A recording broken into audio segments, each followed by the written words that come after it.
Train में बैठे target को एक ही गोली में खत्म कर सकता है। वो जो भी टारगेट लॉक करता है उसे मारे बिना नहीं रुका। लेकिन उसकी इसी खतरनाक काबिलियत की वजह से कुछ लोग उसे एक ऐसी साजिश में फंसा देते हैं जिसके बाद देश का सबसे वफादार सैनिक रातों रात दुनिया का मोस्ट वांटेड क्रिमिनल बन जाता है। तो कहानी की शुरुआत अफ्रीका की बेहद खतरनाक पहाड़ियों से होती है, जहां बॉब अपने साथी डॉनी के साथ एक सीक्रेट मिशन पर तैनात था। दरअसल दोनों पिछले 2 दिनों से अमेरिकी काफिले को बर देने के लिए वहीं छिपे बैठे थे। कुछ ही पलों में काफिला वहां से गुजरने वाला था। जैसे ही अमेरिकी सेना की गाड़ियां उनकी फायरिंग रेंज में पहुंची, उसी वक्त डॉनी की नजर एक ऐसी गाड़ी पर पड़ी जो भारी मशीन गन से लैस थी। वह समझ गया कि दुश्मन अब अमेरिकी काफिले पर हमला करने वाले हैं। इसलिए डॉनी ने तुरंत दूरी और हवा की दिशा का हिसाब लगाया। फिर उसने बॉब से कहा कि हवा लेवल 3 पर चल रही है, इसलिए निशाना थोड़ा बाईं तरफ रखना होगा। इतना सुनते ही बॉब ने बिना देर किए ट्रिगर दबा दिया।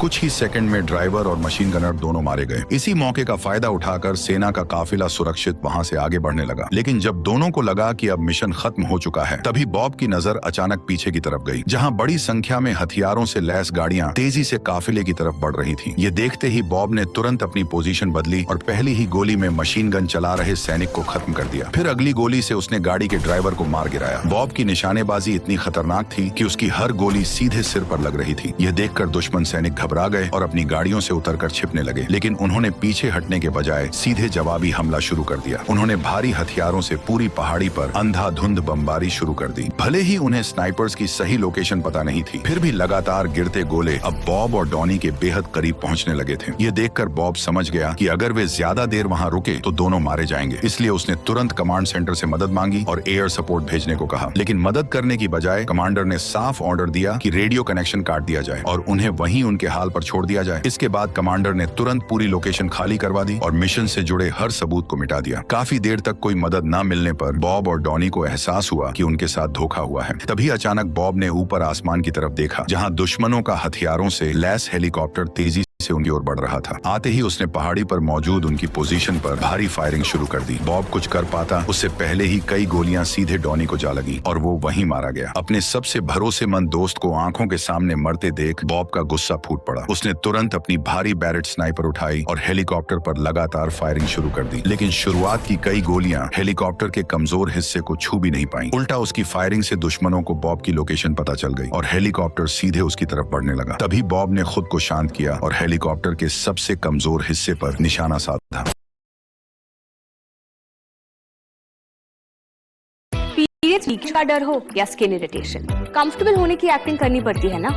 अब एक्टिंग बंद, स्टेफी सिक्योर एक्सेल है ना, ये स्किन इरिटेशन से बचाने में हेल्प करे और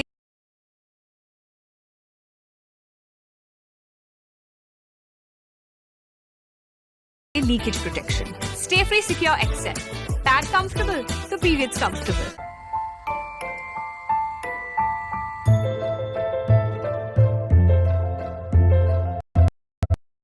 हेलीकॉप्टर के सबसे कमजोर हिस्से पर निशाना साधा।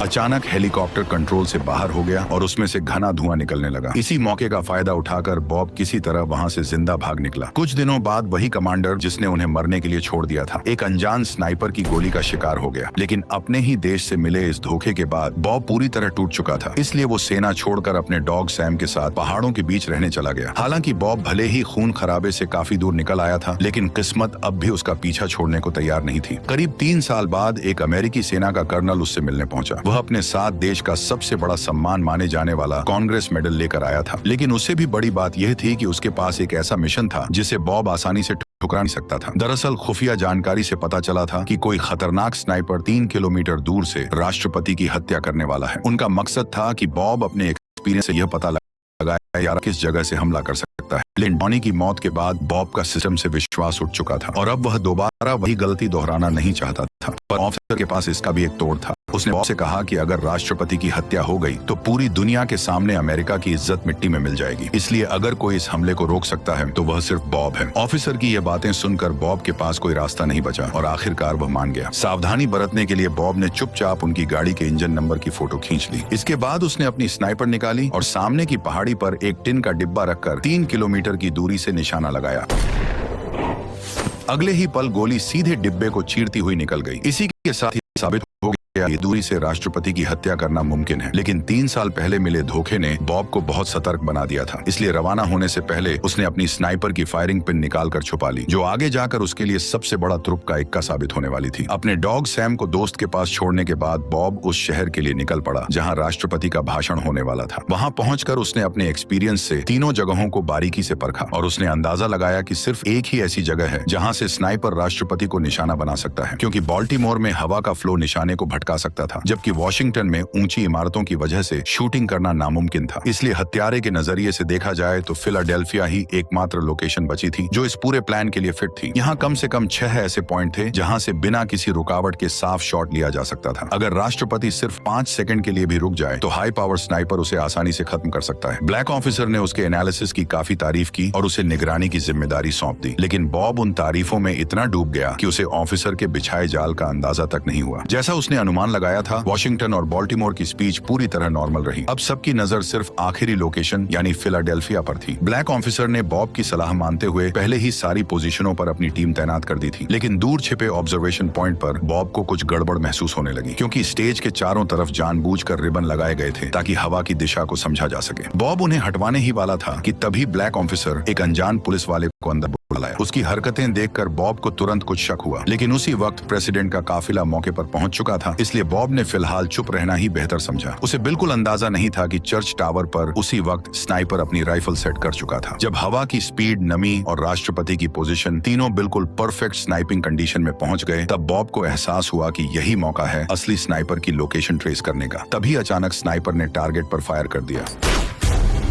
जैसे ही गोली चली, पूरे इलाके में हड़कंप मच गया। बॉब को संभलने का मौका भी नहीं मिला और ब्लैक ऑफिसर के इशारे पर पुलिस वाले ने उस पर 2 गोलियां दाग दी और वह खिड़की से सीधे नीचे जा गिरा। एक ही पल में पूरा खेल बदल गया। कुछ ही समय पहले जो शख्स देश का हीरो था, अब वही राष्ट्रपति की हत्या का सबसे बड़ा आरोपी बन गया। जल्द ही सिक्योरिटी हेलीकॉप्टर ने पूरे इलाके को घेर कर उसकी तलाश शुरू कर दी। दरअसल ये पूरा प्लान पहले से ही ब्लैक ऑफिसर ने रचा था। उसने तुरंत ऑब्जर्वेशन पॉइंट पर मौजूद सभी सबूत साफ करवा दिए और बॉब की M200 स्नाइपर राइफल को जानबूझकर वहीं छोड़ दिया ताकि सारा इल्जाम बॉब पर आ जाए। उधर बॉब किसी तरह भीड़ से निकलकर भागा ही था कि उसका सामना एक FBI एजेंट निक से हो गया। निक को देखकर उसने तुरंत खुद को सरेंडर करने का नाटक किया। जैसे ही निक ने थोड़ी सी लापरवाही दिखाई, तभी बॉब ने बंदूक छीनकर उसे नीचे पटक दिया। इसके बाद वह खुद को बेगुनाह बताते हुए निक की गाड़ी की चाबी लेकर वहां से निकल गया, लेकिन उसकी हालत पहले ही काफी खराब थी, क्योंकि उसे गोली लग चुकी थी और ज्यादा देर तक भाग पाना मुश्किल था, क्योंकि हर तरफ पुलिस का जाल बिछा हुआ था और बच निकलने का कोई आसान रास्ता नहीं था। लेकिन तभी उसे एक ऑटोमेटिक कार वॉशिंग स्टेशन दिखाई दिया। वह तुरंत गाड़ी को अंदर ले गया और दर्द में कराहते हुए इमरजेंसी फर्स्ट एड किट निकालकर अपने जख्म का इलाज करने लगा। कुछ ही देर बाद जब वह गाड़ी को फिर से बाहर निकाल रहा था, तभी अचानक पुलिस ने उसे दोबारा ट्रैक कर लिया। वह पूरी ताकत से एक्सीलरेटर दबाकर भीड़ के बीच से भागने लगा। लगभग वह बच निकलने ही वाला था कि तभी अचानक एक ट्रक उसके सामने आ गया।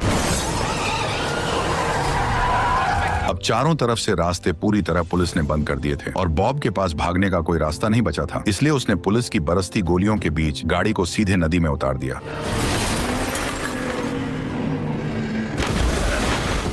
पुलिस ने काफी समय तक इलाके की तलाशी ली, लेकिन उन्हें कुछ नहीं मिला। उन्हें लगा कि वो डूब गया है, लेकिन उन्हें अंदाजा भी नहीं था कि वह पहले ही एक छोटी नाव के सहारे वहां से निकल चुका है। हालांकि फिलहाल वो बच गया था, लेकिन पानी में रहने की वजह से उसके घाव में इन्फेक्शन फैलने लगा था। इसलिए रात होते ही वह मेडिकल सामान लेने के लिए सुपरमार्केट पहुंचा, लेकिन तभी टीवी पर उसका वांटेड न्यूज चल रहा था। इसलिए उसने वहां की बिजली सप्लाई काट दी और अंधेरे का फायदा उठाकर जरूरी मेडिकल सामान खरीद लिए। इसके बाद वह पास के एक पब्लिक टॉयलेट में छिपकर अपना इलाज करने लगा। उसने नमक और चीनी मिलाकर एक घोल बनाया, फिर सुई को गर्म करके डिसइंफेक्ट किया और उससे एक टेम्पोररी एनर्जी ड्रिप तैयार कर लिया। इसके बाद उसने खुद के कपड़े बदले और 2 घंटे से ज्यादा का सफर तय करके आखिरकार उस जगह पहुंच गया जहां उसका पकड़ा जाना नामुमकिन था। यह जगह डॉनी की मंगेतर एमी का घर था।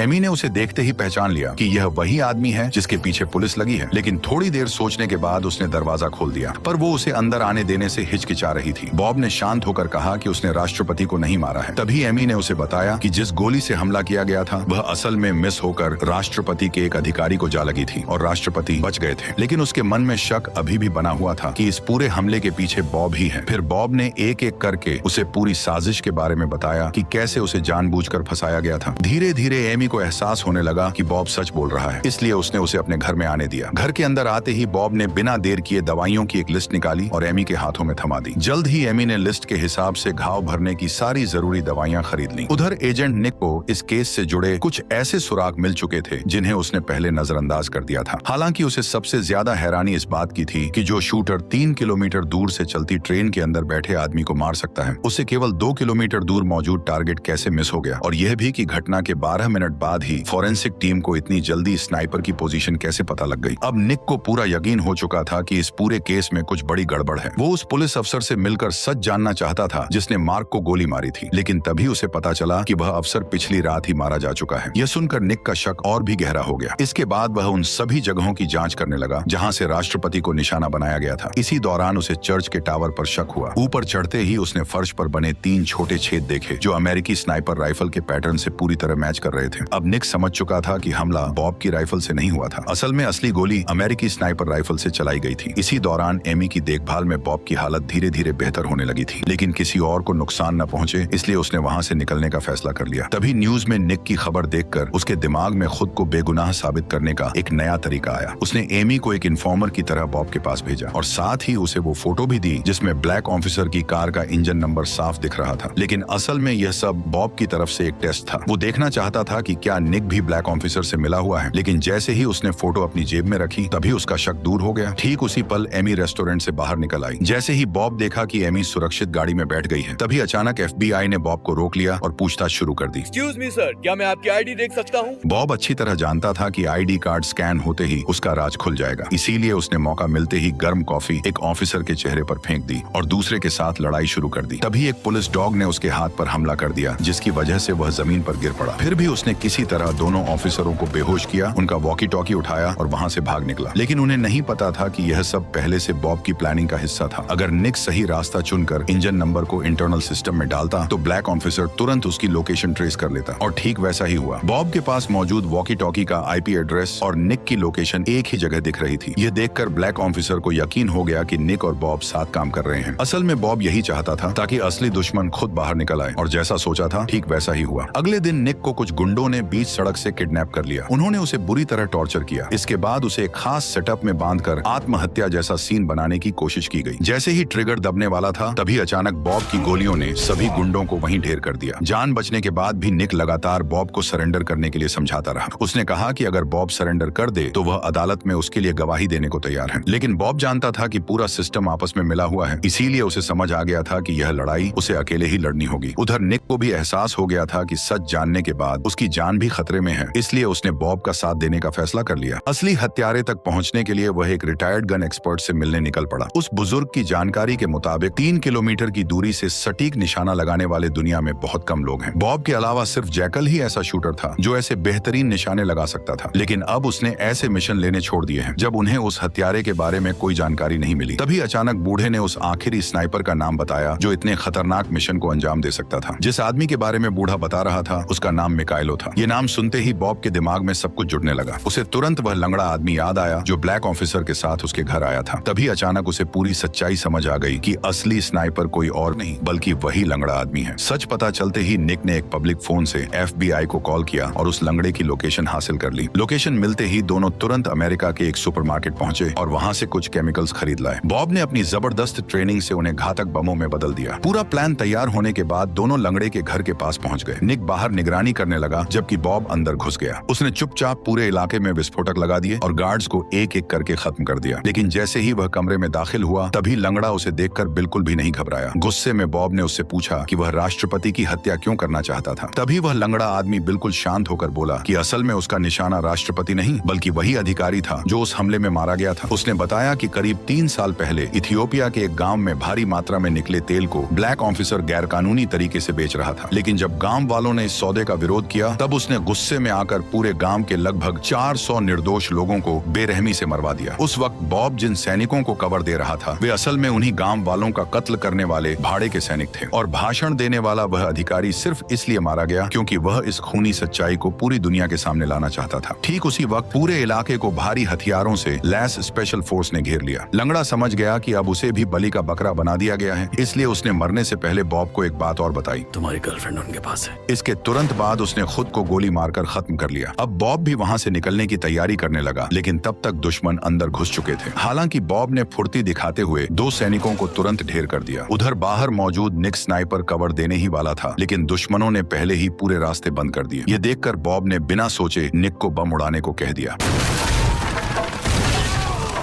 इसी अफरा तफरी का फायदा उठाकर बॉब अपनी राइफल लेकर बाहर निकल पड़ा और सामने आने वाले दुश्मनों पर टूट पड़ा। लेकिन दुश्मनों की संख्या ज्यादा होने की वजह से उसने दोबारा निक को पेट्रोल बमों को उड़ाने के लिए कहा। कुछ ही सेकंड में पूरा इलाका आग के धुएं में झुलस गया और दुश्मन सैनिक जलते हुए इधर उधर भागने लगे। लेकिन तभी उन्होंने एक गन लोडेड हेलीकॉप्टर बुला लिया। बरसती गोलियों के चलते बॉब को कवर के पीछे छुपना पड़ा। तभी हेलीकॉप्टर का बॉब पर से ध्यान भटकाने के लिए निक खुले मैदान की ओर दौड़ने लगा। उधर बॉब ने मौका मिलते ही नीचे रखे तेल के टैंकर पर निशाना साधकर गोली चला दी।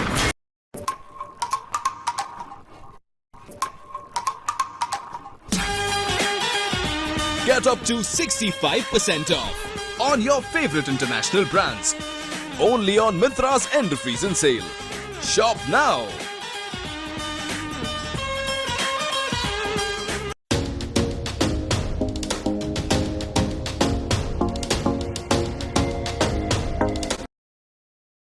उधर बॉब ने मौका मिलते ही नीचे रखे तेल के टैंकर पर निशाना साधकर गोली चला दी।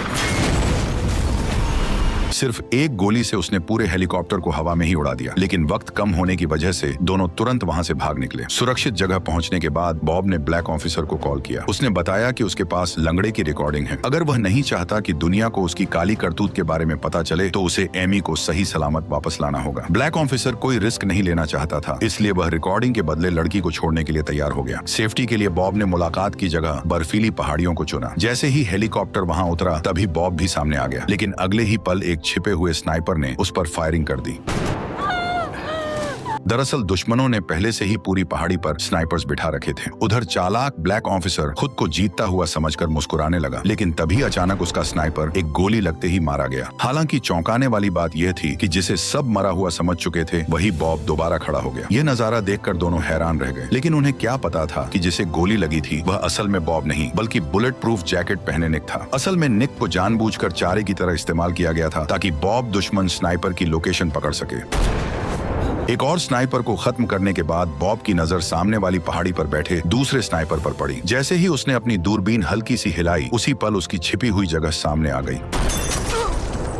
आखिरकार उसने कुछ ही सेकंड में सारे स्नाइपर्स खत्म कर दिए। अब सिर्फ एक आदमी बचा था जिसने एमी को बंधक बना रखा था। बॉब ने बेहद सावधानी से निशाना लगाया और अगले ही पल उसने उसे भी खत्म कर दिया।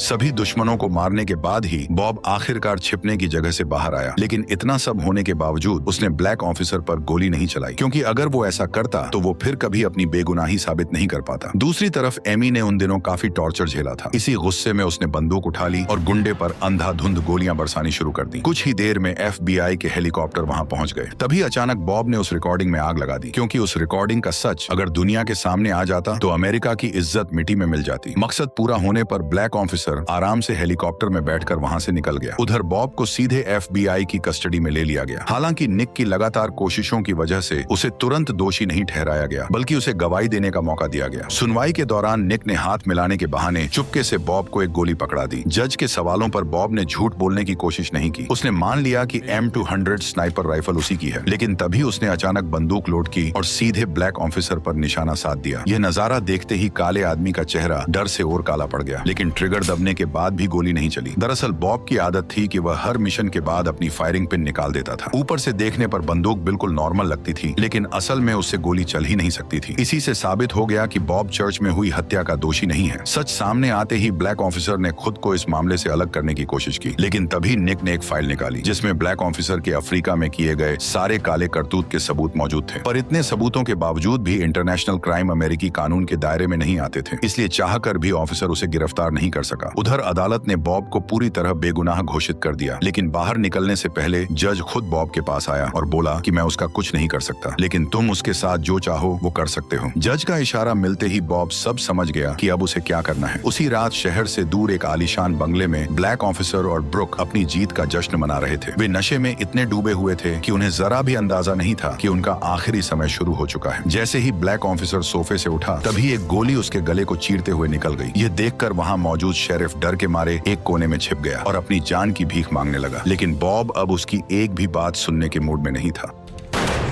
बॉब को अपनी तरफ आता देखकर ब्रुक डर से कांप उठा। वह तुरंत हाथ जोड़कर माफी मांगने लगा और बोला कि अगर बॉब उसे छोड़ दे तो वह उसे रातों रात करोड़पति बना सकता है। लेकिन बॉब वहां उसकी फालतू बातें सुनने नहीं आया था। अगले ही पल उसने ट्रिगर दबाया और एक गोली ने ब्रुक के सिर को खोलकर रख दिया। खामोशी छाते ही बॉब ने तुरंत गैस पाइपलाइन को तोड़ दिया। तभी अचानक तेज धमाके ने सब कुछ अपनी चपेट में ले लिया और सारे सबूत पल भर में जलकर राख हो गए। इस तरह बॉब ने अपना बदला ले लिया और यहीं पर कहानी